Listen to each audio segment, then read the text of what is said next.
Friends कैसे हैं आप सब। चलिए शुरू करते हैं इस वीडियो को। फ्रेंड्स मेरा नाम है विनीत और आप देख रहे हैं अपूर्वी क्रिएटर्स, जहां आपको मिलती है रियल वर्ल्ड की रियल टिप्स। फ्रेंड्स देखिए, सर्विस हर कोई कराता है, कराना सबसे जरूरी है। नहीं कराओगे तो आपकी गाड़ी आपका साथ नहीं देगी।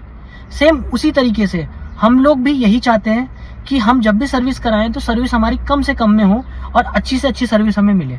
तो उसके लिए हम लोग क्या करते हैं ना, कभी हम करते हैं कि किसी सर्विस वाले पे हमने सर्विस करा लिया, अगली सर्विस हमने किसी और सर्विस वाले पे करा ली कि हमारे दोस्त ने बोला कि भाई मेरी सर्विस वहाँ 2500 की होती है, और किसी और ड्राइवर भाई ने बोला कि भाई मेरी सर्विस वहाँ 2000 की होती है, तो तुम भी वहाँ कराओ, तुम्हारा ही पैसा बचेगा।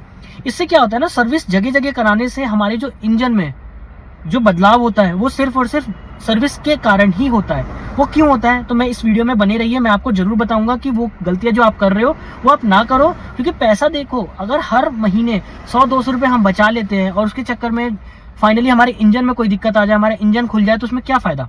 इसलिए मैं आपको बताता हूँ फ्रेंड्स, जब भी आप सर्विस कराओ गाड़ी की, पहली स्टेप आप हमेशा याद रखो कि एक ही मैकेनिक से आप सर्विस कराइए, बार बार मैकेनिक बदलिए मत।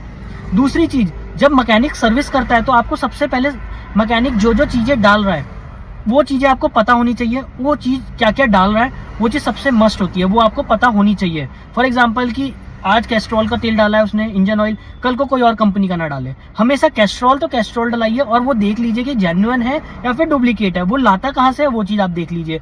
गाड़ी में आपके जितने भी पार्ट्स बदल रहे हैं उस पार्ट्स को देख लीजिए क्या वो जेन्युइन है, उसके बाद से ही आप उसमें काम करवाइए।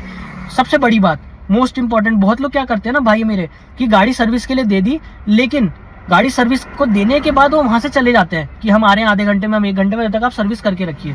तो फ्रेंड्स क्या होता है ना, उस बीच में अगर मैकेनिक आपका जेन्युइन है, जेन्युइन हालांकि बहुत ही कम होते हैं, जब तक कि वो आपके फैमिली मेंबर ना हो या फिर आपके कोई रिलेटिव ना हो तब तक, क्योंकि हम दूसरे पे भरोसा नहीं कर सकते। वो 2 रुपए बचाने के चक्कर में वो कोई और सा पार्ट डाल देगा, आपको पता भी नहीं चलेगा। जैसे शू ब्रेक आज बॉस के डाले हैं, कल MRF के डाल देगा, कल कुछ डाल देगा। आप वहां खड़े रहोगे तो आपको पता रहेगा कि कौन सा पार्ट कितने रुपए का हुआ और कौन सी कंपनी का बदला गया है। तो ये चीजें आप ध्यान रखोगे तो आपकी गाड़ी का जो इंजन है वो बहुत अच्छे से काम करेगा और वो आपका साथ लंबे टाइम तक देगा। ठीक है फ्रेंड्स, और सबसे इंपॉर्टेंट चीज हमेशा याद रखिए कि गाड़ी की सर्विस हमेशा 10,000 किलोमीटर से पहले ही करवा लेनी है। उसको आप इंक्रीज मत करिए। क्यों? क्योंकि आजकल हमारे को देखा होगा कि हम बहुत ट्रैफिक में फंसते हैं, दिल्ली जाना ये जाना, क्योंकि ट्रैफिक बहुत हो गया है। उसके कारण क्या होता है कि हमारा जो इंजन है वो हीट करता है, और सारा हीट जो होता है कूलेंट पे और वो इंजन ऑयल पे डिपेंड करता है। इसलिए फ्रेंड्स आप प्लीज इन सब चीजों का ध्यान रखिए, तभी अपनी गाड़ी की सर्विस कराइए, और गाड़ी की सर्विस किसी और के ऊपर मत छोड़िए। तो फ्रेंड्स अगर आपको ये वीडियो इन्फॉर्मेटिव लगी तो उसको लाइक करें, शेयर करें और कमेंट करें। धन्यवाद फ्रेंड्स।